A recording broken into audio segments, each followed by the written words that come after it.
நமக. முருகாசரணம். ஓஷோவின் சிந்தனை. உடல் நோய்கள் பெரும்பாலானவை மனிதனின் மாயைகளே. மகான்கள், சித்தர்கள் இவர்களெல்லாம் உடல் நோயுற்றதாக கேள்விப்பட்டிருக்கிறீர்களா?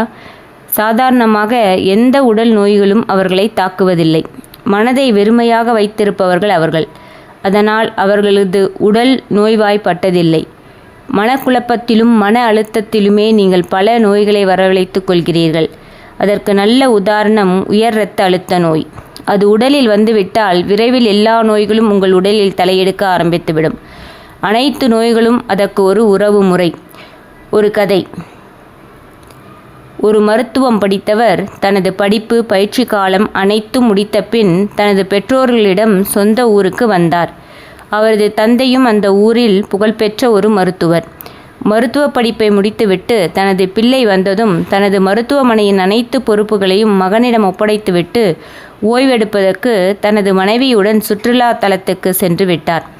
ஒரு இளம் மருத்துவராக தனது கடமையை செய்து கொண்டிருந்தார் அவரது மகன். 1 மாத காலம் சென்றதும் ஓய்வு காலம் முடிந்து மீண்டும் ஊருக்கு வந்தார் தந்தை.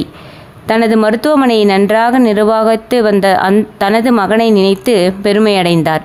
அன்று இரவு தனது மகனுடன் பேசி கொண்டிருந்த போது அவரது மகன் பெருமையாக ஒரு செய்தியை தனது தந்தையிடம் சொன்னான்.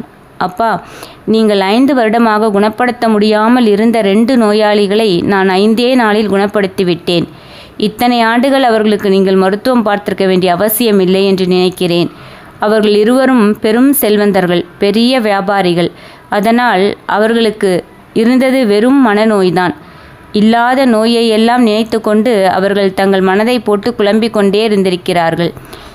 எனது பேச்சு ஒன்றினாலேயே அவர்களது நோய் பற்றிய அவர்களது நினைப்பு, கற்பனை அனைத்தையும் 5 நாட்களில் குணமாக்கிவிட்டேன். எனக்கு ஒன்றும் புரியவில்லை அப்பா. எதற்காக இந்த 2 செல்வந்தர்களும் 5 வருடங்களாக மருத்துவம் பார்த்து கொண்டிருந்தீர்கள்? தந்தை அமைதியாக சொன்னார்.